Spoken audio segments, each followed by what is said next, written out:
네, 안녕하세요 여러분, QM 벤치입니다.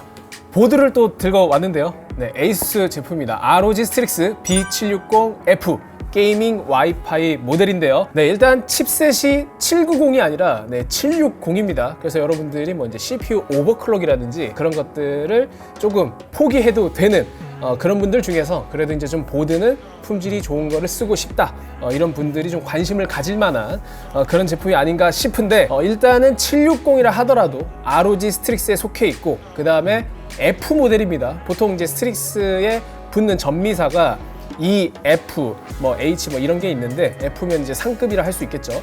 그래서 과연 760 칩셋의 상급 보드는 어떤 모습을 보여주는지 지금부터 알아보도록 하겠습니다. 자, 패키지인데요. 패키지는 새로운 거 없죠. ROG 리퍼블릭 오브 게이머즈 엠블럼 있고요. 그 다음 오른쪽에 제품 사진이 나와 있습니다.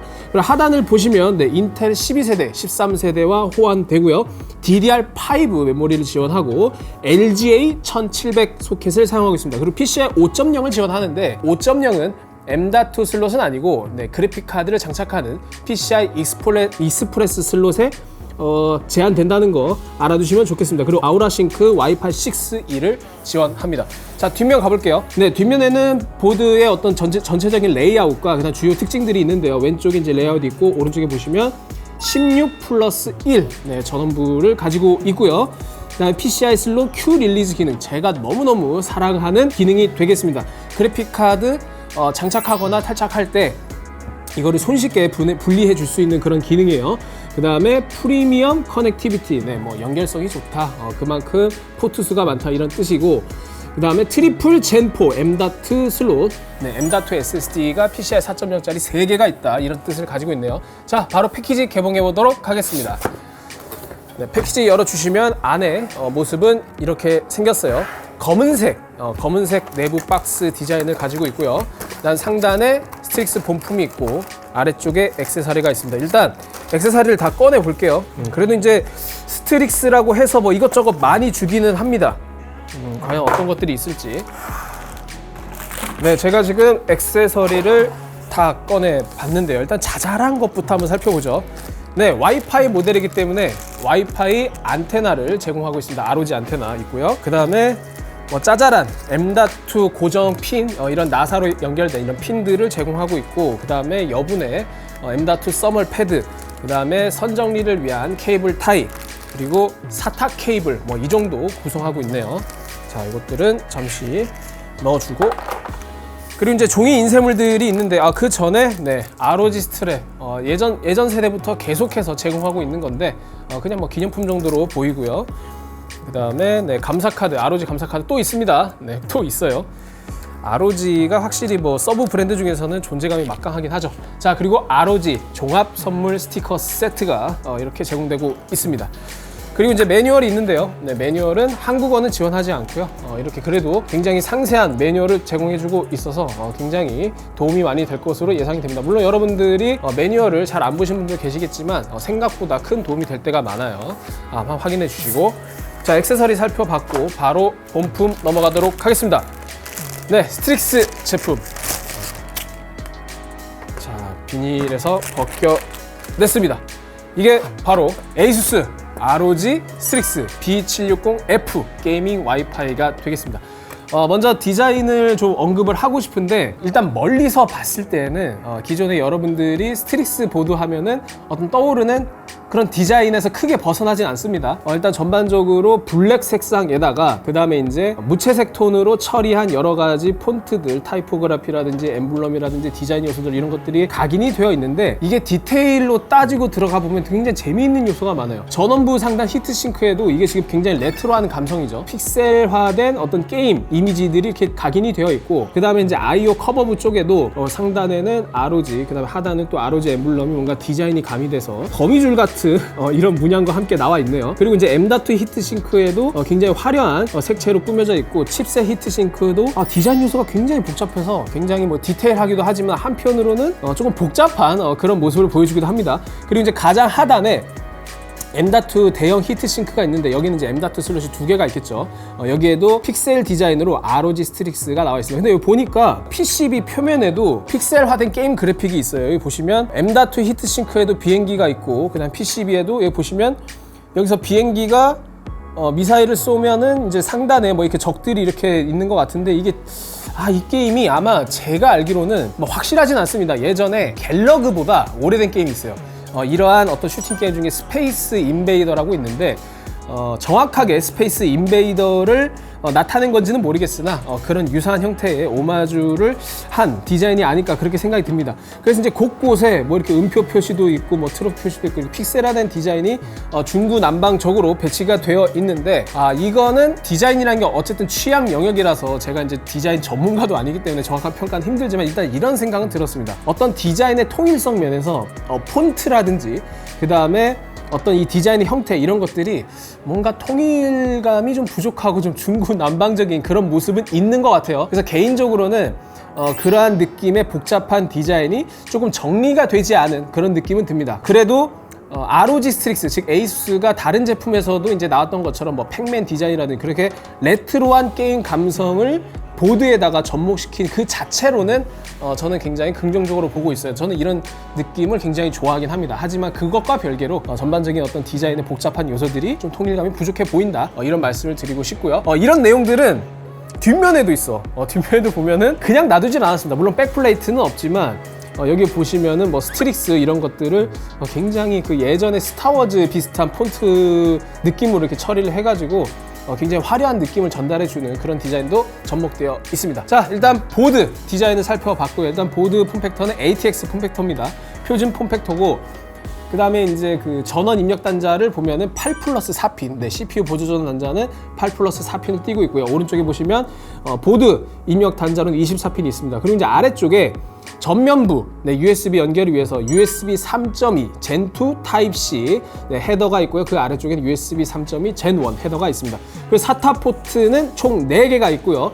그 다음에 이제 여러분들 RGB 헤더도 중요한데, RGB 헤더는 상단에 2개, 하단에 2개가 있는데, 여기서 이제 12V RGB 헤더는 1개, 5V ARGB 헤더는 총 3개를 지원하고 있습니다. 그리고 아래쪽에 USB 2.0 헤더가 이제 2개가 있고요. 총 그래서 USB 2.0 포트를 4개까지 추가로 활용할 수 있겠죠.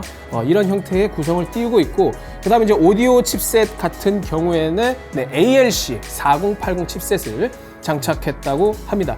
자, 그 다음에 이제 PCI 슬롯을 봐야 되는데, 그래픽 카드는 당연히 여기 장착되고요. 별도의 실딩 처리가 마련되어 있습니다. 그리고 이제 제가 배속을 확인해 보니까 PCI 5.0 16 레인을 풀로 쓰는 게 바로 이 부분입니다. 그래서 여러분들 그래픽 카드 장착은 반드시 여기로 해주셔야 되고, 나머지는 다 PCI 3.0인데 이렇게 길게 나와 있는 거는 PCI 레인 4개를 쓰고요. 나머지는 1배입니다. X1, X1 슬롯이라는 거 확인해 주시면 되겠습니다. 그리고 이제 지금 히트싱크에 가려서 잘 안 보이는데, 온보드 M.2 슬롯은 모두 PCI 4.0이고 총 3개입니다. 하나, 둘, 셋. 이렇게 지원을 하고 있네요. 자, 전반적인 어떤 마더보드의 디자인, 그 다음에 레이아웃 모두 살펴봤으니까 IO 포트 한번 보겠습니다. IO 포트인데요. 가장 상단에는 내장 그래픽 출력을 위한 HDMI DP 포트가 있고요. 그 다음에 USB 3.2 Gen 1 포트 4개가 있고, 그 아래쪽에는 USB 3.2 Gen 2 포트 하나, USB 3.2 Gen 2 by 2 Type-C 하나가 있습니다. 그리고 2.5기가 램 포트가 있고요. 그 아래쪽에 다시 USB 3.2 Gen 1 포트 2개가 있고요. 일단 바이오스 플래시백 버튼이 있고 클리어 시모스 버튼도 있는데, 바이오스 플래시백 버튼과 달리 클리어 시모스는 안쪽으로 좀 들어가 있어요, 버튼이. 그래서 여러분들이 이제 이거를 쉽게 누르지 않도록 이렇게 세심한 설계가 돋보이고요. 그 다음에 와이파이 안테나 커넥터가 있고, 아래쪽에는 오디오 포트가 마련되어 있습니다. 그리고 IO 실드는 당연히 통합 설계 방식으로 이렇게 적용이 되어 있어서 비교적 깔끔하고, 다만 전원부 히트싱크가 이 IO 커버까지 모두 아우른 형태가 아니라 이 커버 자체는 지금 일부 플라스틱 재질이 쓰여져 있고, 아래쪽에는 전원부 알루미늄 히트싱크로 이루어진 그런 구성입니다. 그래서 뭐 ROG 스트릭스가 아니라 뭐 막시무스라든지 그런 최상급으로 넘어가면은 이 IO 커버부까지 모두 히트싱크 역할을 겸할 수 있도록 통합형으로 설계되는 경우도 있는데, 이 760 보드 같은 경우에는 그 정도 설계까지는 들어가지 않았다, 이런 점을 알 수 있었습니다. 자, 외형 모드 살펴봤으니까 보드 분해해서 내부 히트싱크와 전원부 확인해 보도록 하겠습니다. 네, 제품 분해를 완료했습니다. 일단 헐벗은 스트릭스 ROG B760F의 모습을 확인할 수 있고, 먼저 히트싱크부터 볼게요. 자, 일단 M.2 히트싱크가 이렇게 두 개가 있습니다. 안쪽으로 보시면 네, 썰패드가 있죠. 썰패드가 총 3개니까 네, M.2 슬롯은 총 3개인 거 확인할 수 있고, 다만 양면은 아니고 단면 구성입니다. 그래서 요게 이렇게 장착이 되고, 그다음에 길다라는 게 여기 아래쪽에 이렇게 장착이 되는 구조입니다. 그리고 이제 이런 편의성 부분에서 에이수스가 항상 선도적으로 잘하는 부분인데, M.2 히트싱크에 이제 나사가 낙하 방지 기술이 적용되어 있어요. 그래서 여러분들이 드라이버를 풀어도 일정 높이 이상으로 올라오지 않습니다. 그래서 이렇게 해서 손쉽게 분해가 가능하고 나사도 분해되지 않는다는 거 확인해 주시면 됐고, 그 다음에 이제 M.2 Q래치 기능이라고 있어서 이게 이제 문화사로도 M.2를 고정할 수 있는 이런 걸쇠가 위에도 있고 아래에도 전부 적용되어 있습니다. 이런 부분 역시 타 제조사보다 이제 에이수스가 먼저 선도적으로 적용하고 기술 개발을 하고 있는데, 이런 부분 너무너무 칭찬하고요. 자, 그리고 이제 제가 아까 패키지 설명할 때 잠깐 언급드렸던 이 PCI Q 릴리즈 기능, 이 버튼이 정말 편합니다. 물론 지금 이 기능 같은 경우는 에이수스뿐만 아니라 타 제조사에서도 적용하고 있긴 한데, 먼저 적용한 건 에이수스가 맞습니다. 타 제조사에 따라 했었고, 실제로 에이수스의 이 버튼 방식과 걸쇠 슬라이드 방식이 가장 편하고 또 사용성도 좋다는 거를 제가 직접 경험해서 알고 있으니까, 이러한 측면에서 물론 에이수스가 이제 고가 정책이라든지 여러 가지 부분에서 비판을 받고 있긴 하지만, 이런 부분에서 끊임없이 기술 개발을 지금처럼 잘 해줬으면 좋겠네요.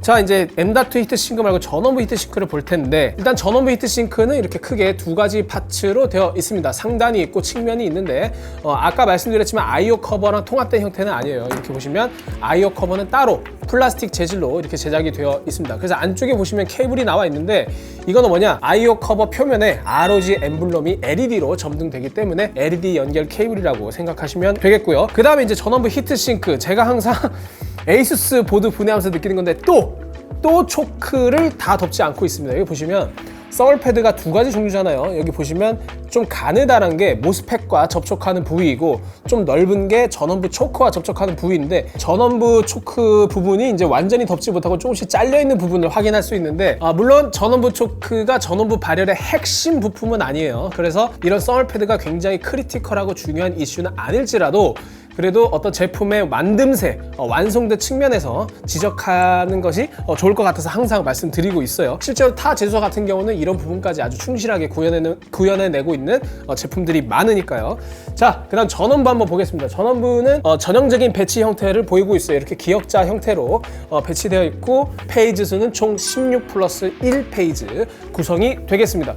그리고 이제 모스펫은 당연히 드라이버 모스펫이 탑재가 되어 있고요. 그 다음에 이제 에이수스 보드는 이제 항상 그런 방식을 쓰고 있는데, 사실 리얼 페이지로 접근을 하게 되면은 8 플러스 1 페이지 구성이라고 생각하시면 되겠습니다. 그리고 이제 오른쪽에 이 메모리 슬롯 4개가 있는데, 제가 이제 아까 스펙을 설명드리면서 이것도 구체적으로 사양을 말씀드리지 않았는데, DDR5고요. 스펙상으로는 7800MHz까지 사용이 가능합니다. 그리고 용량은 뭐 4개 슬롯이니까 128GB를 지원하고 있고요. 자, 이렇게 내부 모습까지 모두 확인해 봤으니까 지금부터 K4조 테스트 결과를 확인해 보도록 하겠습니다. 네, 테스트 시스템은 보신 바와 같습니다. CPU는 인텔 코어 i9 13900 논-K 모델이고요. 저희가 이제 부스트 클록을 먼저 점검을 해봤는데, 사실상 블렌더 구동 시에 부스트 클록 양상이 굉장히 중요합니다. 왜냐면 모든 스레드에 부하를 가하는 상황이기 때문이죠. 그래서 보면 에이수스 ROG 스트릭스 B760F 모델은 전력 제한이 완전히 해제되어 있지는 않아요. 그래서 보면은 블렌더 구동 시 초기에는 5.3GB를 유지하다가 조금씩 클록이 떨어져서 5100MHz를 유지하고 있습니다. 다만 스펙상 TDP를 그대로 유지하는 게 아니라 그거보다는 조금 더 상향된 전력 제한을 가지고 있어요. 그래서 물론 수동으로 전력 제한 해제가 가능하기 때문에 전력 제한을 해제하시면 조금 더 높은 성능을 확인할 수 있고요. 자, 그래서 이제 소비 전력 같은 경우에는 블렌더는 이제 평균 265W, 최대 313W를 기록을 했고, 게임 구동 시에는 평균 174.6, 최대 188.3W를 확인했습니다. 저희가 이제 전원 본도를 센서 총 4군데에 걸쳐서 확인을 해봤는데, 블렌더 구동 시에도 전원 본도가 상당히 착해요. 지금 온도는 최고 62.1도를 기록했습니다. 이제 열화상 카메라로도 확인을 해봤는데요. 네, 이제 PCB 후면이니까 센서 온도보다는 조금 부정확할 수 있습니다. 블렌더 구동 시에는 최대 65도, 게임 구동 시에는 최대 52.6도라는 훌륭한 성능을 기록했고요. 그다음 저희가 이제 M.2 히트싱크 성능을 알아보기 위해서 총 3가지 슬롯을 확인해 봤는데요. 먼저 히트싱크를 설치하지 않았을 때 평균 85.5도, 최대 91도라는 매우 높은 온도를 기록했지만 히트싱크를 장착한 슬롯 1, 2, 3은 모두 비교적 양호한 온도를 기록했습니다. 이 중에서도 단독으로 히트싱크를 활용하고 있는 슬롯 1번의 온도가 가장 좋았네요. 자, 마지막으로 저희가 부팅 속도를 확인해 봤는데 스트릭스 B760F 같은 경우는 대중군 중에서는 비교적 빠른 18.8초를 기록했습니다. 네, 이상으로 ASUS ROG 스트릭스 B760F 게이밍 와이파이를 살펴봤는데요. 저희가 이제 디자인도 그렇고 여러 가지 면에서 설명을 드렸는데, 일단 디자인은 제가 앞서 말씀드린 것처럼 뭔가 이제 픽셀화된 게이밍 디자인 이런 것들은 너무너무 좋아요. 이제 옛날 향수가 떠오르기도 하고. 그런데 뭔가 스트릭스 디자인이 제대로 정립이 되지 않는 느낌이에요. 이게 중구난방적인 요소 그리고 복잡한 게 스트릭스의 정체성이다 이러면 할 말은 없는데, 조금 더 어떤 디자인이 좀 더 정리가 된 그런 느낌으로 다가오면 좋지 않을까 그런 생각이 들고요. 그리고 이 B760 이 모델 같은 경우에는 760 중에서도 가장 비싸단 말이죠. 그것 자체가 사실 제한사항이긴 합니다. 왜냐면 760 칩셋 자체가 당연히 790에 비하면 오버클럭 지원 면에서 약할 수밖에 없잖아요. 그래서 이제 주로 물론 13600K 정도 모델을 사용하시는 분들도 고려하실 수 있지만, 대부분 이제 논-K 제품이라든지 그런 것도 고려를 하실 텐데, 그런 면에서 이 보드의 가격이 이제 약 40 정도 제가 확인을 했는데 좀 비쌉니다. 많이 비싸죠. 그래서 과연 논-K 제품들을 사용하시는 분들한테 과연 얼마나 큰 메리트를 가져다 줄 수 있을지, 그게 바로 ROG 스트릭스 B760F가 풀어야 될 숙제가 아닌가 싶어요. 물론 비싸기 때문에 그만큼 좋은 부분도 분명히 있었습니다. 무엇보다 디자인 자체는 워낙 스트릭스가 잘 만들었었고, 그 다음에 이제 고급스러움도 있고, 전원부 온도 확실하게 좋았죠. 전원부 온도라든지 와이파이, 그 다음에 여러 가지 포트 인터페이스의 확장성 이런 건 너무너무 좋고, 그런 부분에선 나무랄 데가 없지만 결국 B760 보드 중에서 가장 비싼 가격이라는 점이 이 보드의 한계점이 아닐까 그런 생각이 드네요. 네, 이상으로 QM 벤치였고요. 오늘처럼 또 재밌는 제품으로 다음에 찾아오도록 하겠습니다. 여러분 안녕.